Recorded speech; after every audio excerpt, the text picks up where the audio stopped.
Welcome and hi to everybody. I'm Tommy McIntyre. This is Ibrox. Feels more like a therapy session already, having seen the events of the weekend at Ibrox. I'm joined this evening, as are you all, by one of our regular contributors, Iain Mitchell. Iain, how are you doing?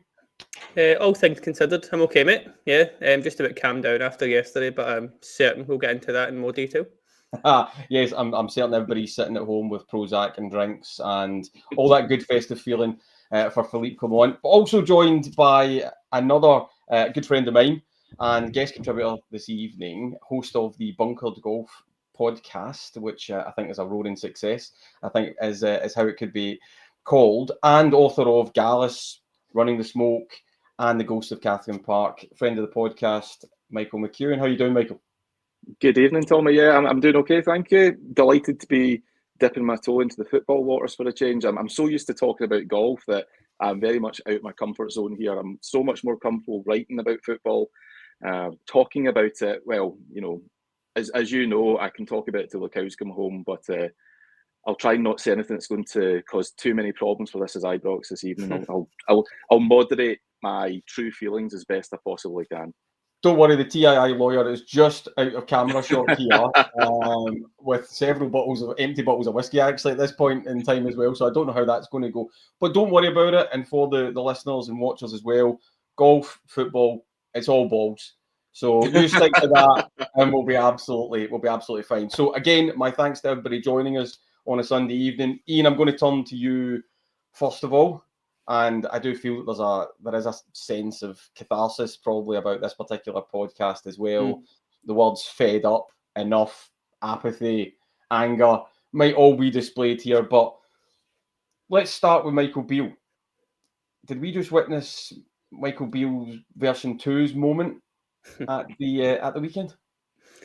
I wouldn't say it was the moment. Maybe one of a continuation of moments is maybe how I'd phrase that. I mean, obviously the Michael Beale moment was, right, you're done. We all know you're done and you will be sacked. Whereas now it's a case of, we know Clement's done, but I still don't think he'll be sacked. So it's a strange sort of, I wouldn't say disappointing feel to it, but we obviously saw the rumours today of these board meetings, and the chat was that he might get sacked, and there was supposedly a 6 o'clock announcement coming. I didn't believe any of it, to be honest. I'm sure you've said it in a few pods yourself as well, Tommy, that he's not going anywhere. It's going to have to get even worse than what it currently is, if that's possible. I just don't see him going anywhere at this point, and I think we're just going to be stuck in this sort of malaise as it was. I mean, yesterday was a funny one for me because I put a tweet out saying very similar. We all went along yesterday with very little excitement, very little buzz, maybe, if such a simple phrase, but we all knew it was coming, and you're still quite annoyed at the end of the game, but I'm not the same angry I would be normally after Rangers loss, because it just feels like, yeah, this is what happens now. This is what we are. This is what we do. And it's just, yeah, a point. I didn't really feel like we were getting that second goal at any point. It just wasn't that kind of great second half performance that Clement tried to allude to. I didn't see that second half that he did. So that's another problem I've got. But yeah, just very fed up. It's such a common phrase that we've said in this pod many times over these last few weeks, but it's just not getting any better. It's not changing. And it's the same problems, the same defensive issues. It's the same lack of attack we've got. It's just so bleak at the moment, which is a very positive start to the pod. So sorry, guys. I'll let someone else take over. On that highlight note there, but I also want to just jump in straight away. So kudos to whoever is in the comments, and their username is Tommy's Cardigan. That is absolutely top tier stuff, right? You've buttoned me up, so to speak. Right, I should point out as well, I did not wear a cardigan on Saturday, and once again, I don't wear a cardigan. We don't get the result we're after. So really, it's down to me. If I start talking with a Belgian accent halfway through this, then it's me that's taking the bullet at some point. Listen, lots for me in there, Michael, and we'll definitely unpack a lot of that across this. But I suppose we should start with that performance, actually, and I've unfairly hit Iain with a Michael Beale question just to be difficult to him. But if I take us back to the game on Saturday, there wasn't a lot to it, or did you see something else? No, what I saw was exactly what I've been seeing all season, to be honest with you. I don't know how many more times we're going to say that was a shocking first half. We're all seeing the same things over and over again. How many times have you heard the expression, a big halftime team talk required from Phil here? And again, it was the same deal yesterday. I mean, look, I'm certainly not here for any tactical insight, so I hope no one will be disappointed with the fact that I don't have my badges, nothing like that. So I'm going to call it as I see it, and I'll tell you what my eyes see. And it was insipid. It was lackluster. It was directionless, and as many other words like that as you can think of. To be honest, thought the team selection once again was questionable, and there's a good old saying, isn't there, that the definition of madness is doing the same thing over and over and expecting different results. I mean, how many more times does he want to play Mohamed Diamande in the number 10 position and, allow him to have a terrible first half and then be hooked at half time and hope that somebody, whether it's a Janis Hagi or whoever it might be, comes up with the goods and gets him out of jail in the second half. So the first half was exactly what we've all become accustomed to seeing. I thought the boos at half time were thoroughly merited. If anything, I didn't think they were loud enough. And I just don't particularly know where the club goes from here. There's an absolute absence of leadership. I suppose the one difference this week is that we can't blame Tav for the result. He didn't get a single second on the pitch. But, you have to ask questions about leadership of this group and, who it is that's standing up for Rangers values, if you like. One of the worst parts for me was hearing Clement saying at full time, we can't be talking about titles, we're not in a title race. However factually accurate that is, I'm not accustomed to hearing Rangers managers speak like that. I don't think it sets the right tone. And again, I think it speaks to the lack of leadership that's in the club from top to bottom at the moment. So another one of those days, I'm afraid, Tommy. But I think there's a few more of them to come before hopefully things turn the corner. Yeah, so I think all of that's prescient. I think yourself and Iain have nailed that. I am genuinely trying to infuse some level of positivity into this live stream and failing miserably, right? just to wrap all that together, and I think it's really important. So you're looking at a club, and we will come to some of the rumours in terms of offers at the C-suite, at the board, etc. But a club that currently has an interim chairman, a club that is currently sitting third, a club that currently doesn't have a CEO, a club whose manager is under severe pressure, a club who have just posted a 17.2 million loss, and a club that do seem like they're rudderless. That's the starting point, and I'm not entirely sure it gets better really quickly. But as we wrap all that up, is it a case of carry on Clement, right? And that the board's man is there, and there's not a chance to really change it, and he's going to be that stability factor? Or is it a case of it's all moved far beyond him? He's out of his depth. He doesn't understand what's required. Iain, I'm going to come to you first on this one. And we just need to go through the cycle again. Enough is enough. Because there are some elements of that argument still happening amongst the support. I don't think everybody's completely moved to the Clement out now, as strange as that maybe seems. But is there a wider picture for the club here that we just don't have the ammunition to be where we expect to be? And that's not Clement's fault? Or is he driving a subpar level of performance because he's not the right man for the job? I think for me, that the Clement point there is true, that he's not had the best sort of tools at his disposal. He's had issues, a couple of injuries. He's not been backed properly. There's a lot of things like that are spot on. But when you look at like budgets against Dundee United, for the most recent example, players, profiles, that kind of thing, we shouldn't be struggling to beat them. And that's not just Dundee United. That's 90% of the league, bar that one team that arguably should be beating us budget-wise and player-wise and wages-wise, all these kind of things. So if it was a case of we were 5 or so points behind Celtic just now and lost an Old Firm game, maybe a drop point here or two, totally different argument here. And you can see those building blocks and those things happening. Say, for example, it's a youthful team you're watching. You think, okay, they're going to make mistakes. They will get better. I can see something here. And again, something we've touched on a lot before is building blocks and baby steps and just something to cling on to. Whereas, as Michael said, it's a case of the same stuff over and over, the same tactical decisions, the same substitutions, which I think not many people have touched on yesterday, but some of the substitutions and the lack of actual change in terms of just a formation change, just as simple as 2 up front. I think there's a lot of people about me yesterday that saw Igamani coming on and thought, okay, he's going 2 up front, he's trying something different. Let's benefit of the doubt, he's trying something, and he puts him left wing, which just kills any attack doing that side. He can't play that position. Like, why are you trying to shoehorn a player out there, kind of thing? And again, it's just, there's so many simple things like that, which is just a one-off incident, but there's one-off incidents all over the park. There's subs coming on who shouldn't be coming on. There's players starting who shouldn't be starting. And yes, the board's a mess. Yes, the club in general is a mess just now, but he's got to be doing more. He should be doing more. And that's why me and many other fans, I think, are just done at this point.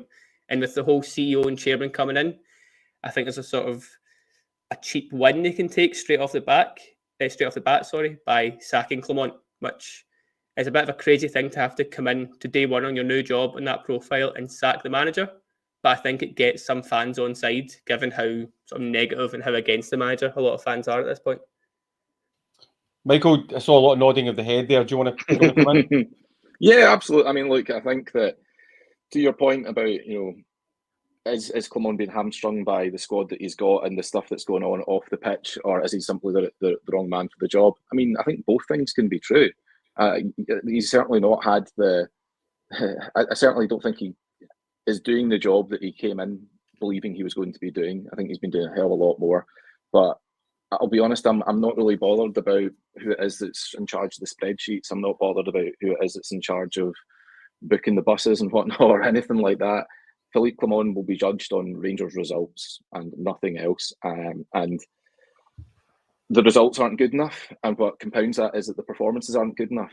And Ian's absolutely right. To bring on a man who is very new to top level football, who is as raw as it gets, who frankly at this moment in time I think would struggle to get a game at Soccer Aid. I'm not convinced by the boy at all. But to bring him on and play him in a position that he's absolutely not comfortable in and expect that to be an improvement on Barami, it blows my mind, to be honest with you. I think there's so many players that he's just not getting the best out of, and that is his first job. I mean, that's what he should be judged on. So yeah, okay, he's had a bit of a raw deal, but the elements that he can still be in control of in terms of setting up the squad, putting out tactics, shuffling things when it's not going to plan, like yesterday. Yesterday was exactly the opportunity to go with two up top, and he didn't. He stuck to this plan that's not working.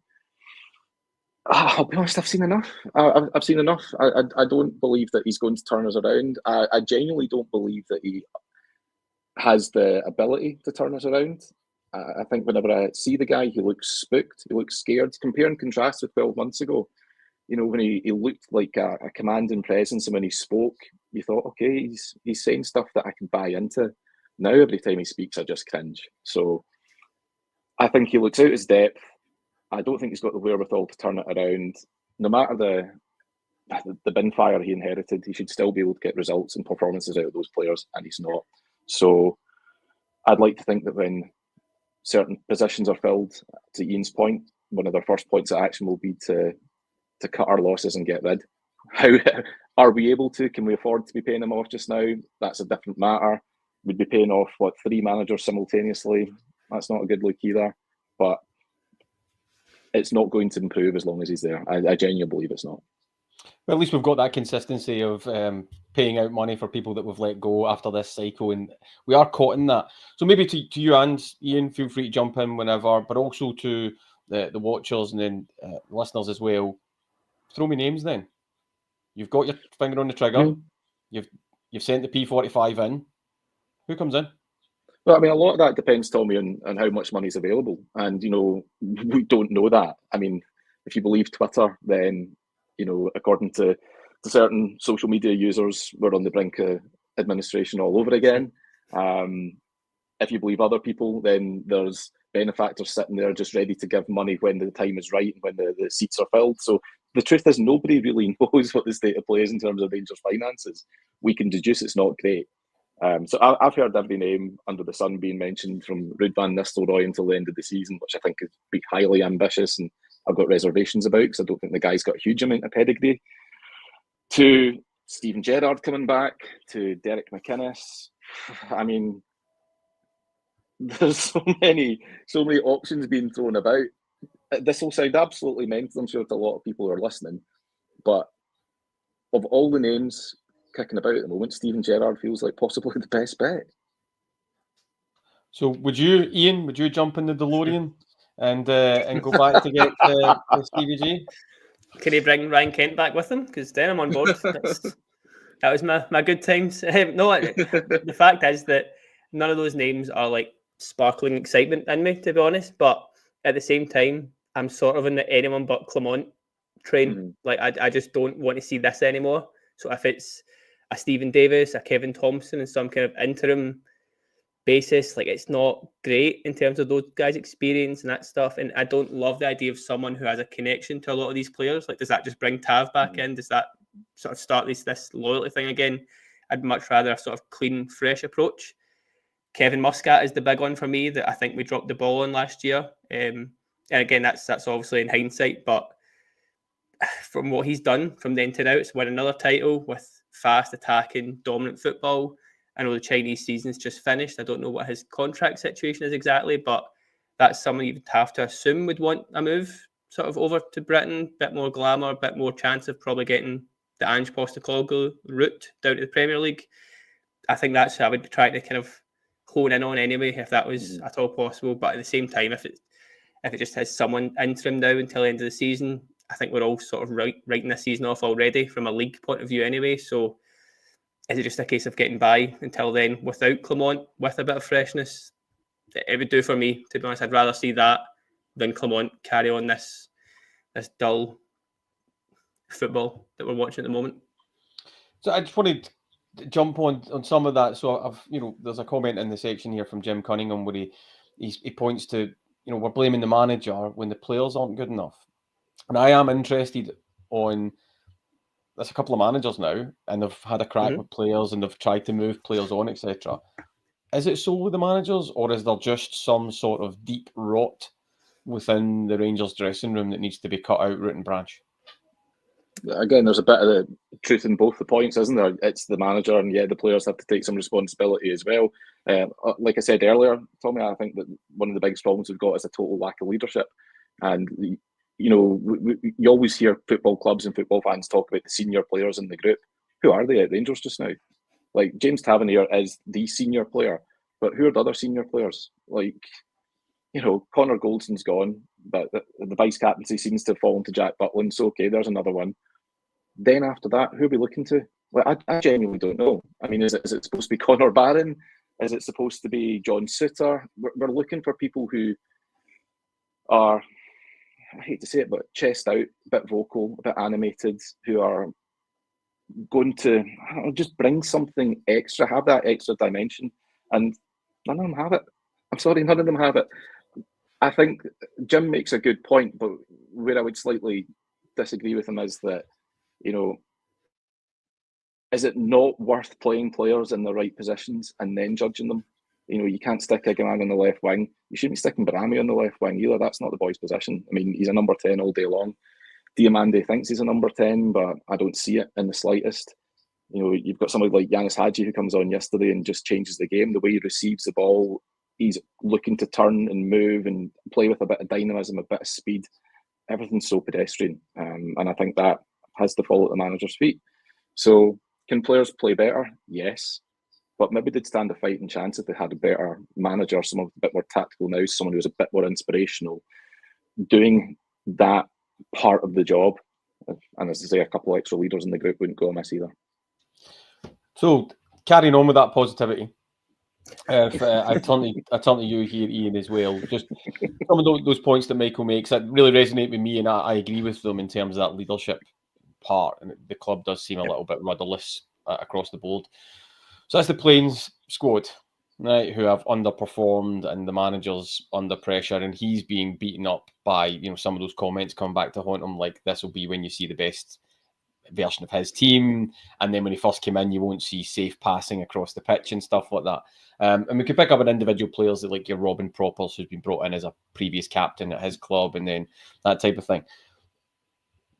But the wider vista is that the manager is also playing into a club that has absolutely fallen flat when it comes to occupying the chairman's position and occupying the CEO's position.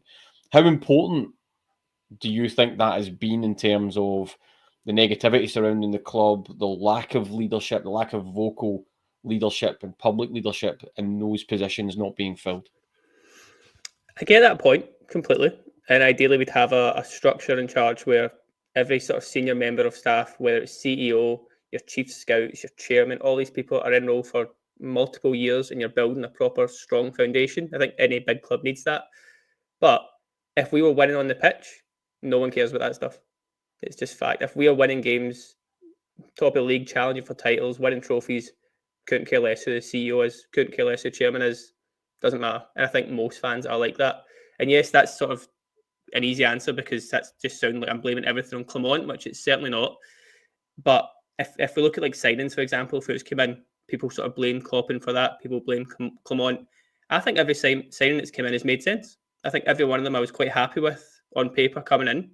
And it's just a case of they've not got better. They're not working together. It's not a good product to watch. And I just have to blame Clement and his staff for that. And yes, you can talk about budgets and you maybe should have had more to spend, but it goes back to my previous comment that we've still spent more than a Dundee United. We've still spent more than Hearts, who were unlucky to lose at Ibrox recently. Hibs were the same.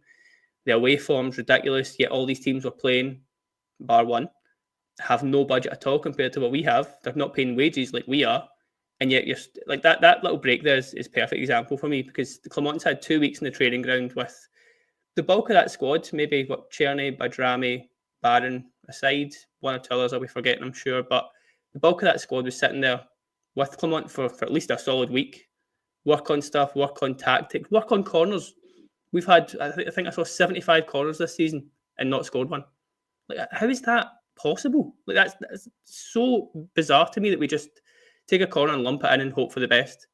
We give the ball to Czerny or Badrami and hope they do something. If they don't, like yesterday, obviously Czerny gets his goal, but the rest of the game was a bit quiet. Badrami had a poor game. There's no one else then that can step up, whereas you watch other teams and there's one kind of obvious team that I'm kind of referring to here, but it doesn't matter in terms of who's out, who's injured, who's in the bench. They always play the same type of style. They always score the same kind of goals and they just run over teams because they've got that better quality. They've got the better players. I don't ever hear anything about the Celtic chairman, the Celtic CEO, the Celtic director of football, technical directors. I mean, maybe that's just me not looking. Iain, but sorry to interrupt you there, Iain, but that's a really interesting point. So I put the question to you then, and Michael, please feel free to jump in after this as well. But is the manager a bit of a victim of the fans not fully understanding how big the chasm of quality is between us and maybe our main rivals, but how close it is to other teams within our league as well? Is it a case of our cloth has been cut according to what we've got? Now, don't shoot the messenger here. I'm just asking a question. This host has armour on at this point, right? But I'm just really interested on, is that understood? I think it's one thing to compare us to Celtic right now, because at the start of the season, I wasn't expecting us to go toe-to-toe with them. I thought we would fall a little bit behind. But when Aberdeen have done what they've done, that changes that complexion a little bit. And then literally game by game, there's been one game this season where we've looked far superior, far better, and like a team who have the big budget, and that was that Ross County game. Even at that, it was the second half in particular. The first half was good. Second half was great. I can't point to one other 45 minutes, let alone 90 minutes of football where we've played at that sort of top-tier level comparison to what we're up against kind of thing. And yes, you play against different teams, but then the argument changes to, well, why can we do it in Europe? Why did we win in Sweden? Why did we get a good point in Greece? Thursday night, I would be not too surprised if we won that game. And that doesn't make any sense when you're competing against guys who are on big money, big signings, big clubs, and they put in that effort. And yet, weekend to weekend, you're not seeing that. It just doesn't make any sense to me. And that's why I have to pin the vast majority of this on Clement and his team. It's not just Clement, it's Alex Ray in there, it's the assistant managers, it's the coaches there. There's not enough going on that I then get to see on the pitch. That's just how I have to take it. So I totally agree with that. Actually, Michael, I just want to kind of spin something else into you a wee bit here, which is some of that's been overseen or involved Nils Koppen. And after an incredibly lengthy process of looking for a technical director, we did the Rangers version of Craig Levein, hiring himself, and handed it to Koppen. Now, has he had long enough? Is there confidence there that he'll be the man to turn it around? I spoke with Kieran Maguire on a previous pod when the accounts were released, and there's a heavy amount of pressure on Nils Koppen getting it right in terms of identification and selection of players to be able to get us out of financial trouble by finding gems. Do you have that level of confidence in our new Absolutely not. Absolutely not. I wouldn't trust Nils Koppen to defrost my car in the morning, to be completely honest with you, because I've not seen enough of him yet. And what I have seen has been underwhelming. I mean, this is a guy who's been in post now and is, again, it sounds like I'm having a go at Eggman here. It's not the boy's fault. He's got such limited ability, or appears to, but this is a guy that looked at him and went, there's a player, that's a guy worth spending 7-figure sum on. Yeah, I'm starting to think Eggman has nicked money of yours or something like that, or has done something. It's genuinely personal at this point. Oh, he's definitely done something all right, or rather not done something. I don't understand how people can, somebody like Nils Koppen shouldn't be held accountable for looking at a guy like that and going, that's where we need to spend our money. Likewise, Proper. I think that Iain summed it up perfectly there when he said, in response to your question, it's not that we're lagging behind Celtic. It's not that the gap there is big. We expected it to be big. Honestly, I was writing off the season before our ball had really been kicked, given the way that the summer had gone. It's where we are relative to Aberdeen. And that's a club that has undergone its own rebuild, that has recruited a new manager. He's come in the summer. They lost their hands down their best player, who they managed to sell for really good money. When was the last time Rangers brought in a fee like Aberdeen got for Miovski? And they've rebuilt that squad very quickly, and they've got a string of great results. They are where they are because they deserve to be there. And they've got a manager, excuse me, who I think understands the league, the players, and the size of the challenge, of what the challenge actually is. We don't have that. And where Clement loses any goodwill or grace is with some of the stuff that he said. I mean, he told us, you know what, don't worry, folks, it'll be fine come October, November, you'll see the best of the team then. Which year, Phil? I mean, is it October next year? Is it the year after that? It's because what we've seen in October and November has been nothing short of appalling. So, the time has quite clearly run out for him. And if the club had any sort of sanity going on at boardroom level, then I do genuinely believe that it would have been gone. The fact that there are all these vacancies there, and yes, as we're going to discuss, I'm sure a couple of those seats will get filled soon. The fact that there's been so many vacancies and that it's been such a struggle to replace, and that frankly the boardroom has been a complete bin fire, it makes you go, what is going on? Like, why are so many people jumping ship? Is there an ulterior motive? And I think, forgive us, but we've seen enough over the last 12 years or so that gives us perhaps due cause for concern when you see people jumping ship like the likes of Bisgrove have done. Yeah, I get that. And James Bisgrove, I think we can fairly say, without giving any inflection to his character, that it was money that drove him. Yes, to it. Yeah, but I get your wider point. We've seen people promoted into positions in the boardroom, in the exec committee, that maybe necessarily didn't have the experience. Which brings me then nicely to both of you. If I throw out the names, Malcolm Offord and Patrick Stewart, I cannot walk past the Star Trek feeling there. And I've not come up with any sort of pun yet. I will get to it in time.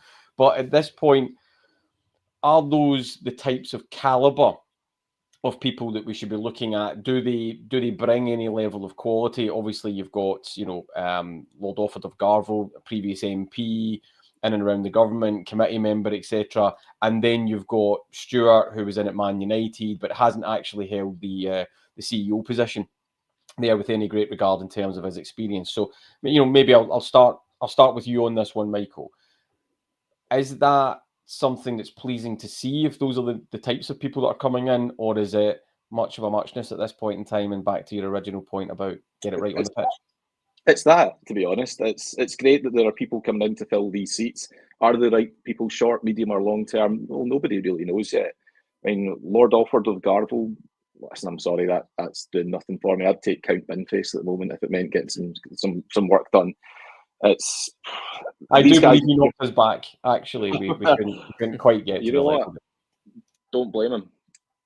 I look at their CVs and yeah, these guys look great on paper, but the Malcolm Offord, for example, there's a lot of excitement already in social media about the fact that he's got a lot of connections seemingly to the City of London, and oh my word, does that mean he's going to unlock investment?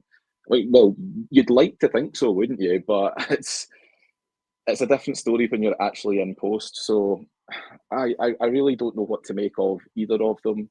It's nice that, as I say, they both appear to have a little bit of calibre, but forgive me, Philippe Clement had a little bit of calibre when he came to the club as well, with some of the places he'd been and the success he had, the clubs he managed. So calibre doesn't cut it for me at this point. I just want people who are going to be in there, fill the seats and start making some decisions, hard decisions that need to be made for the betterment of the football club. Iain, give me a more positive spin on that. Give ourselves and the listeners and watchers something to hold on to when it comes to Malcolm Offord and Patrick Stewart. It's better than the guy from St Mirren, I guess. Fair enough. Yeah, okay. Yeah, the CVs are okay. That's going to be the clip that we take for this podcast, by the way. That's the one that's going to positive spin right there. Yeah. As Michael said, we can't judge them too much, either of them. Again, if you sort of ask who's the worst run club in Britain, it's probably Man United, and yet we're taking a guy who has links to them. So again, slight red flag, although I'm highly confident he wasn't a big part of that, hopefully. So yeah, I'm just glad they're getting filled, to be honest. I thought it was quite timely in terms of the sort of the backlash to the game yesterday and the Clement out sort of chat that was going on. It was picking up more speed. So it was a case of, right, let's get a couple of names out there, try and deflect away a little bit, was how I took that, to be honest. But yeah, glad they're getting filled, and we just have to hope that they bring some kind of sanity, some kind of long-term plans, continuation, these kind of things. I want these guys in the roles for a long period of time, so I'm going to give them the benefit of that doubt. If I stick with you on that one, and I will go back to Michael as well, because I get it, right? And I think everybody in the comments and would agree with you that just get it right on the pitch. But this is a club who have said there was a 5-year plan and they're sticking with that plan. And this would roughly be year 3 of that plan, right? From a board level strategy, right? I mean, it's wild and wacky if this was part of their strategy, but hey, whatever they've put down on paper. Do you see fundamental change if Offord and Stewart come in? Because the feeling I've been getting from the club is they would then be just to enact the strategy. So there wouldn't be a massive wholesale change, and there isn't going to be huge, seismic investment. I suppose what I'm trying to get to with that for you both is, should people expect more of the same? I mean, we can't go with that line, can we? We need to hope this does bring something. Yeah, Merry Christmas as well, by the way, when it comes. But, I mean, what I'm just trying to get across, maybe not more of the same, but in that vein of it's not going to turn around overnight.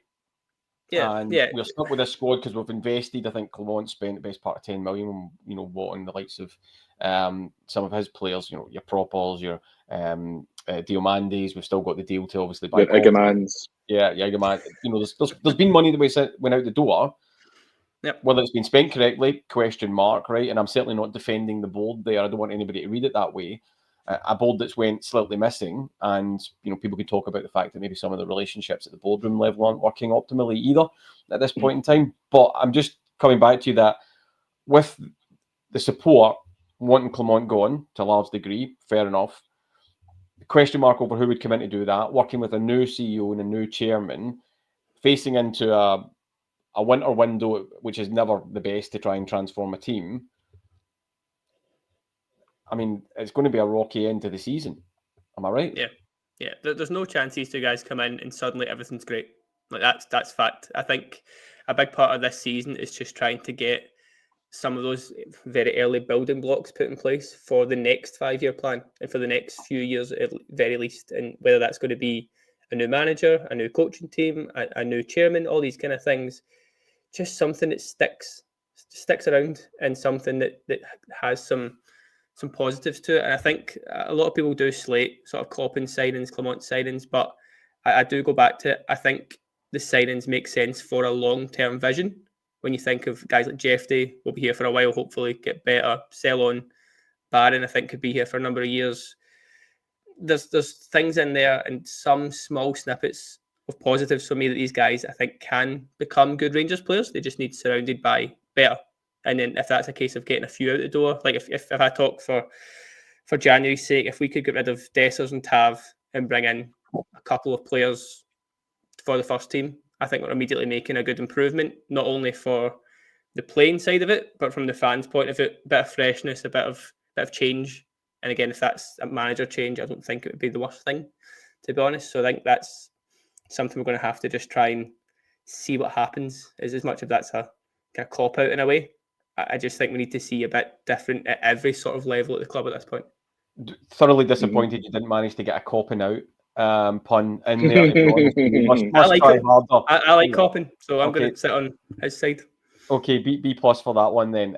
But you have sparked something in me there. So, Michael, I'll go to you with this question, then I'll come back to you, Iain, which is, you get rid of Clement in the next week or so, right? I'm sure in between that there'll be a vote of confidence from whichever board member happens to be in the building at the point in time when it's issued, right? But surgery on the squad-wise, you've got 2 players that you can replace in the winter window. Who are you going for? Who's your top 2?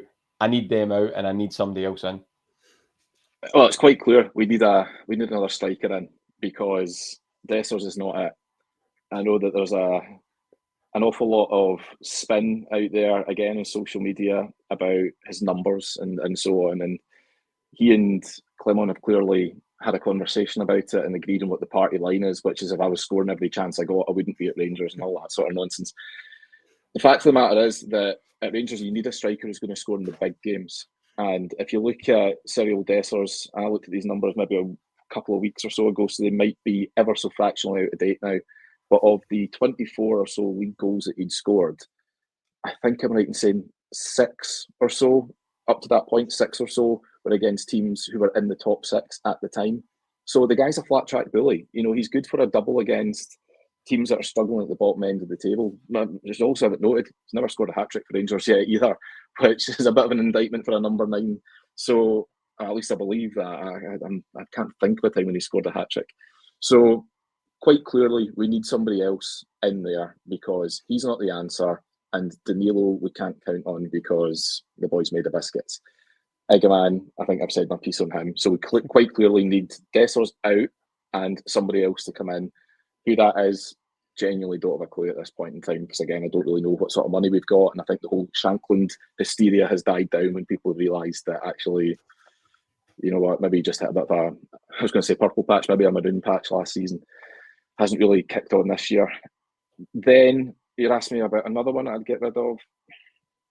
Being wildly aware that you almost got a straight red for that maroon patch joke. Yeah. By the way, right, that was almost a straight red. It came into my head and I was really chuffed with it at the time, but yeah. You need to remember it's a live stream. You don't get a chance to go back in the edit and get it taken out. Yeah, I'm not used to those. Listen, the other one, I think it's quite obvious. It's James Tavernier. I think the guy's been a phenomenal servant to the club. His numbers are utterly ridiculous. Penalties or no penalties, but he's been here at least a season too long. He doesn't look like he's got the fight for it anymore. For me, he's been phoning it in for absolute months now. I think he is a big part of the problem that we've got, which is, again, a catastrophic lack of leadership within the club. I think if you're looking as a young guy, every day you come into training and you look to somebody, if you're looking to James Tavernier, I don't think you're seeing a guy that you can fully rally behind and who you believe has got your back and is going to be the guy that's going to push and press for the results. So I don't think we necessarily need to get a replacement for Tav. I think we just need to get short of Tav. I'm sure, though, he'd rather stay until the end of the season and get his testimonial. I think Sterling deserves a run at right back in his natural position. I thought he was poor yesterday, but I'll give him the benefit of the doubt. The boy's played absolutely every position. He's probably not sure where he's playing at this point. So give him a run until the end of the season in his natural position, see what he's made of. So really, you're getting rid of 2 and you're bringing in 1, if I got my way. Fair enough. It's all about opinions in there. Iain, I'm giving it to you. What I will say, though, is people in the comments and the watchers, I said 2, right? Don't be giving me lists of players that you want out. I said 2, right? Stick to the rules that I'm saying here, or you'll drive me off the deep end as well. But okay, Iain, just in case it was lost on you there. Michael took the good two, to be honest. I'm left with the rest. I think Dessers is No always doubling one. up. It needs to be a different two, right? No. Simple as that. No, we need a striker who I like watching and can watch, and that's the difference there. Danilo I like, but I don't think he's ever going to be a guy who's playing regular. I think he's just a moment away from the next injury. Every tackle he goes into, every time he sprints, I think, oh God, please be okay. And that's how I can't live that way. So he's got his issues. Dessers I am bored talking about, so I'm just going to say we need to swap out Dessers for anyone else who can score a goal. I don't necessarily think defence is the problem. And I know putting Tav in with defence might be a little funny, but I think Tav is okay as the backup right back if he is the backup right back kind of thing. Like yesterday, for an ironic sense, I was quite keen on seeing Tav come on with like 15, 20 minutes to go. Can put a cross in, can do something, can make a goal, albeit he hasn't done that much this season. But I think that's an ideal chance where he can just sort of step in, help out, and get back on the bench for next week kind of thing. I'd be more focused on a central midfielder who can pass a ball. I don't ask for much. I just want someone who can pass and sort of carve a chance open, grab a goal or two a season would be nice. I think Barron and Raskin are good. I like them both. Far more suited to European football, far more suited to maybe one of those playing per game in the league, next to someone who's creative, can hold the ball, can pick a pass. If they're a bit of a leader as well, that'd be ideal, but I'm probably getting a bit too greedy there. But just someone who is a bit more creative to sit beside a Barron or Raskin, I think would do us a lot of good, because Diomande's not that guy. He's not got anywhere near the passing ability that I kind of hoped that he would have to play that role, or he's not much of a goal threat either, despite those first two games kind of giving a false dawn there. I think we need someone of Stephen Davis is probably a bit too luxury there. Someone even like a Scott Arfield who can just sort of bust into the box and grab a goal, take a bit of the heat off someone. I think that's the kind of role that we're crying out for just now. But I mean, I can't see it in January anyway, for sure. I think it's just a case of that's the long-term vision, long-term hope for that position.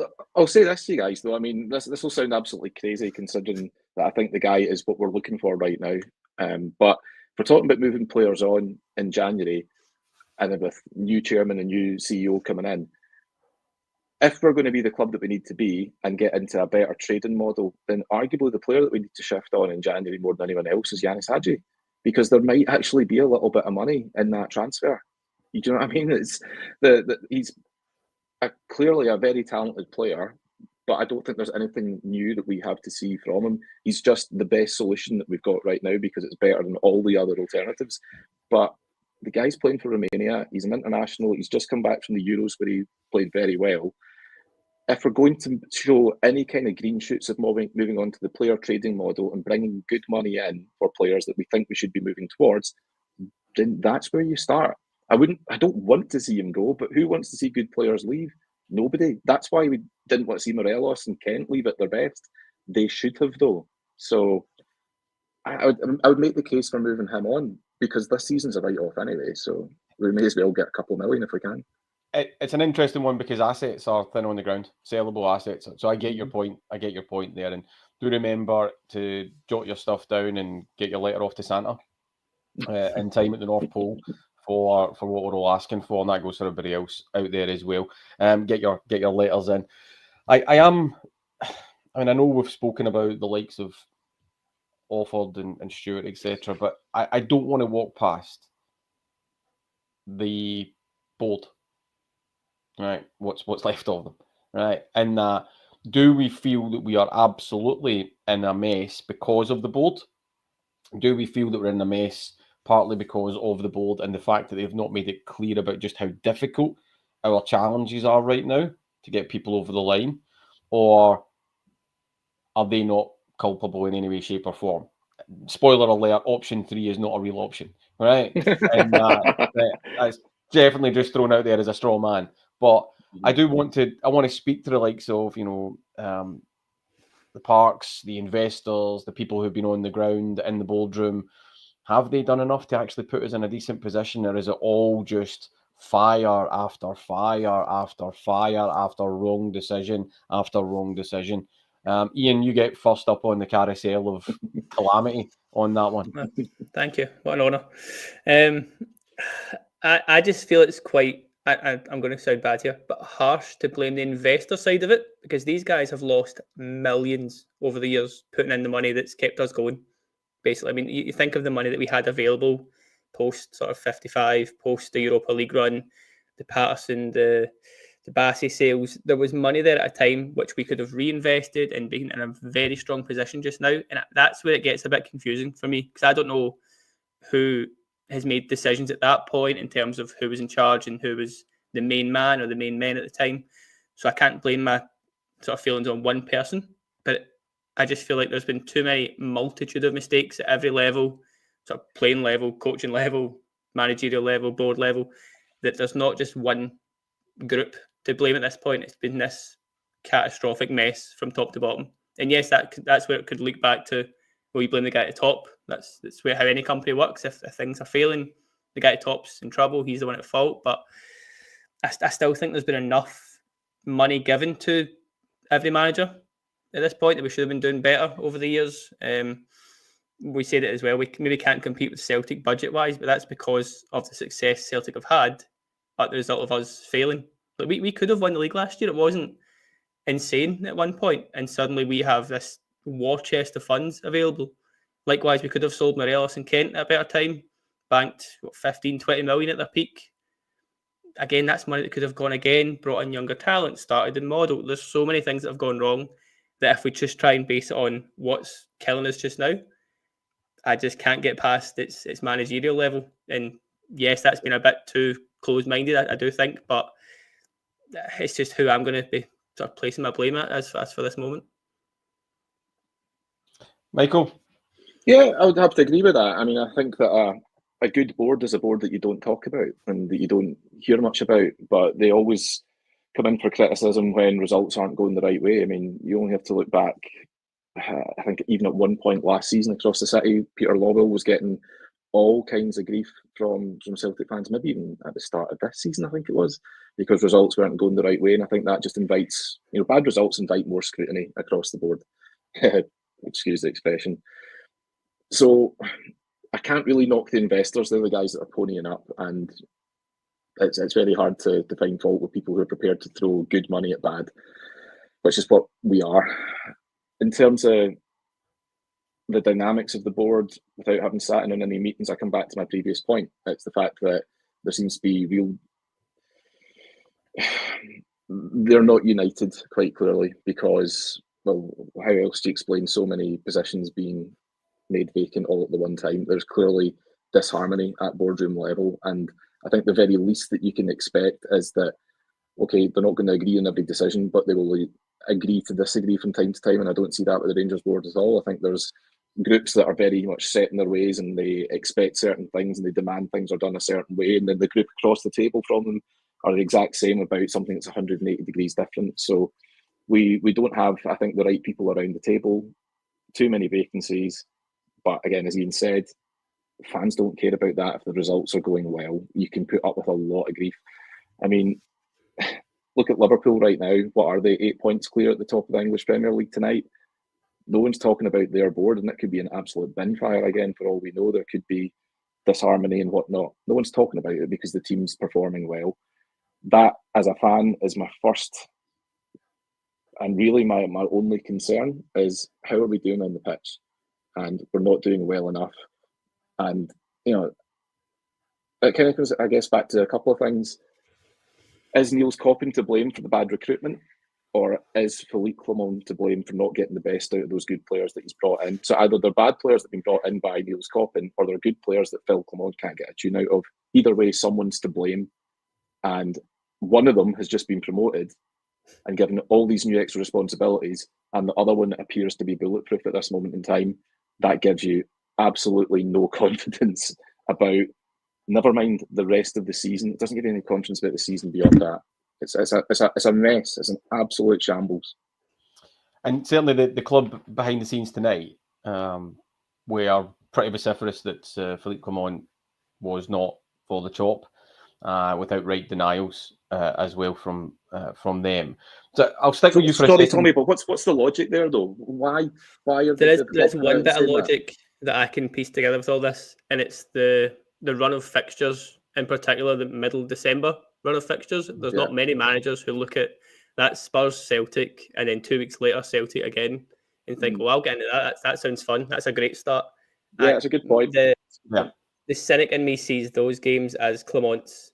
Oh, we've lost them as well. Oh, we've lost that as well. Okay, you're done. Kind of thing. And then here's the the manager problem. comes in. What if we get results? Somehow fluke a win. And I'm going to use the international team as the example here. After the Euros, everyone agreed that, a lot of people rather, agreed that Steve Clarke, that experiment had run its course.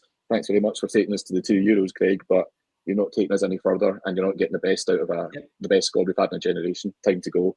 But they keep him on. And at that point, my thinking was certainly kind of your point, Iain, that, you know what, we've got even tougher games coming up. That's a tough thing for a new manager to inherit. And if the results go with the way that we expect them to, then the decision will be made for us come the end of November.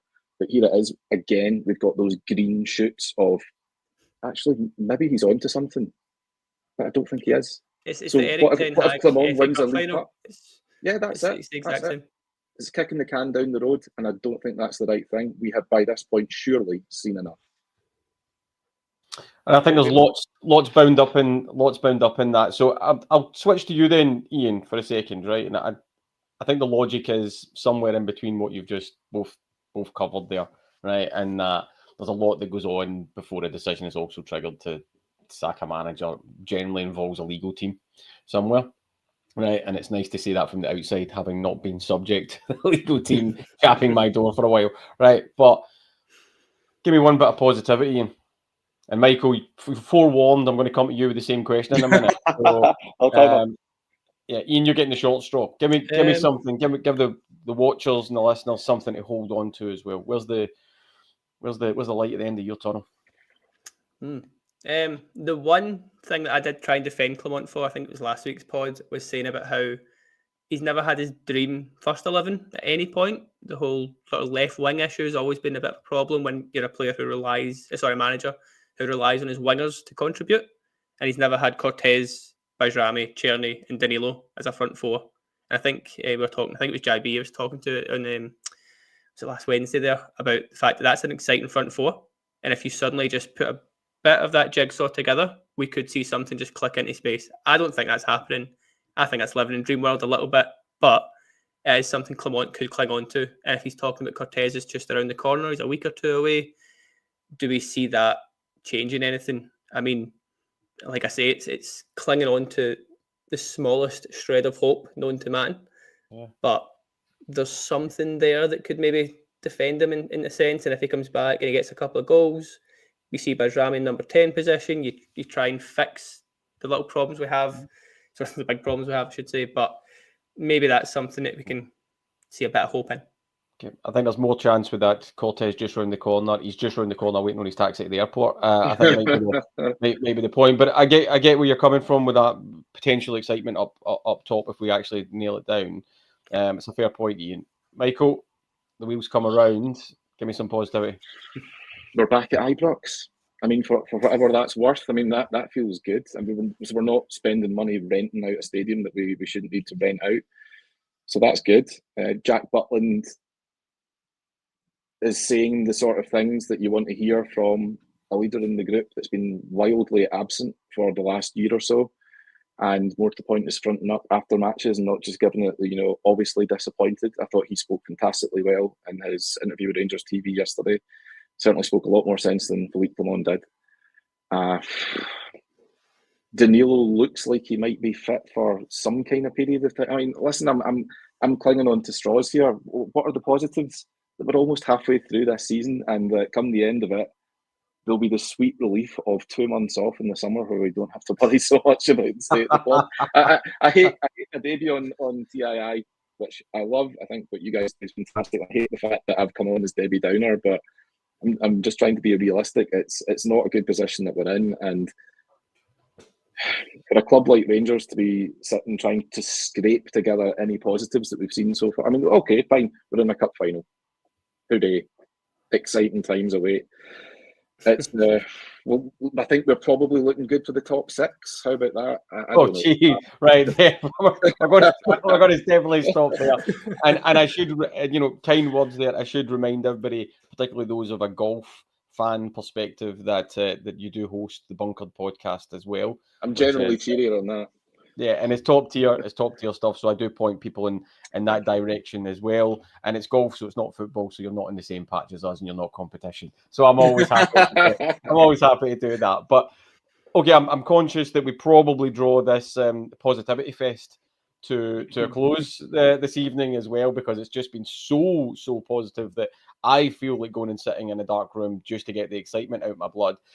But I'm coming to you, Ian, and right, because Michael's just spoken there, and again I'm going to come back to you as well, Michael. But you walk in tomorrow morning, Ian, you're in the boardroom, or you're in the press room at the media team at Ibrox, and the start of the statement that's supposed to go out says, Philippe Clement is the next word backed or sacked? Is it what I want or what I hope? Because they're very different things. Give me what you want. What I want, I would sack him. I would have sacked him after that Kilmarnock defeat, to be honest. I was on the pod saying that night, I believe. So it's not just sort of retrospect. I don't think he was the man.